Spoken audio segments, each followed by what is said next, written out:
তুমি যে 15 টাকা দিয়ে একটা সিগারেট দোকান থেকে নিয়ে আগুন ধরাই ফেললে,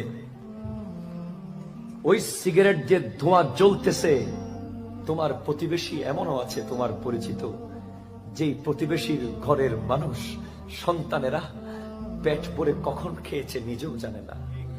আর তোমার 15 টাকা, 30 টাকা, 60 টাকা, 200 টাকা, 500 টাকা প্রতিদিনের ধোঁয়ায় ধোঁয়ায় চলে যায়।